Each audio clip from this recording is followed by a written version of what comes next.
Mr. Kranky's great idea.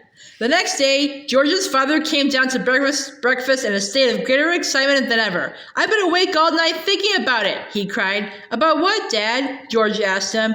"About your marvelous medicine, of course. We can't stop now, my boy. We must start making more of it at once. More and more and more."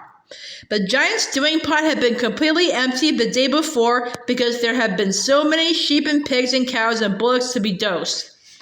"But why do we need more, Dad?" George asked. "We've done all our own animals, and we've made Grandma feel as frisky as a ferret, even though she does have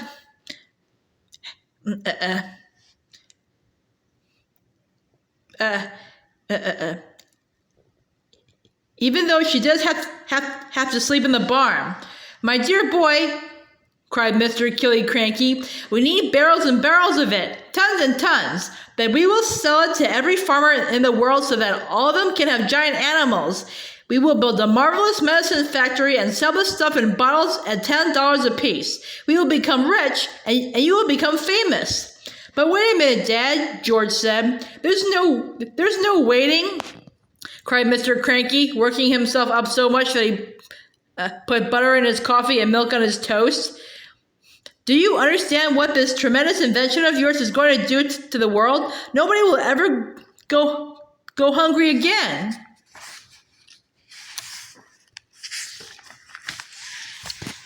"Why won't they?" asked George. "Because one giant cow will give 50 buckets of milk a day," cried Mr. Kranky, waving his arms. "One giant chicken will make 100 fried chicken dinners, and one giant pig will give you 1,000 pork chops. It's tremendous, my dear boy. It's fantastic. It'll change the world."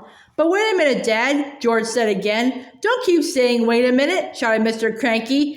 There isn't a minute to wait. We must get cracking at once."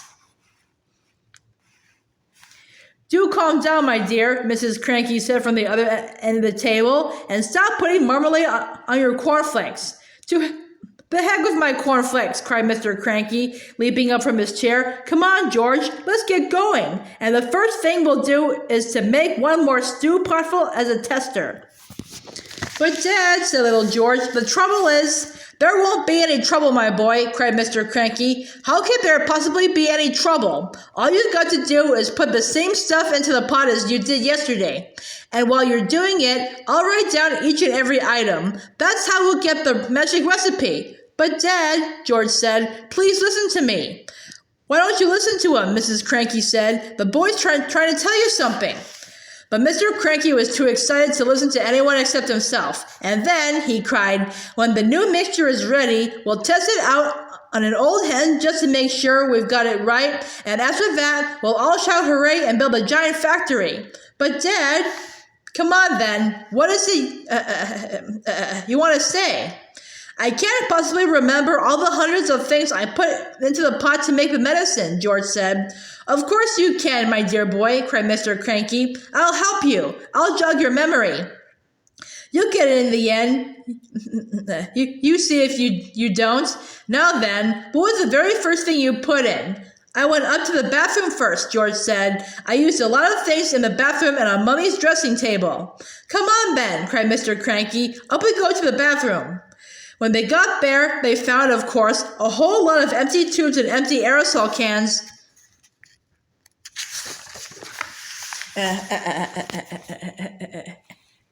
And empty bottles.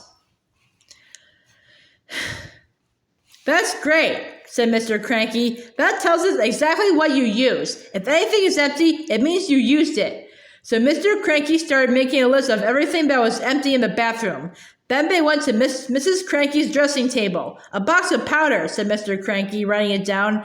"Helga's hair set. Flowers of turnips perfume. Terrific. This is going to be easy. Where did you go next?" "To the laundry room," George said. "But are you sure you haven't missed anything up here, Dad?"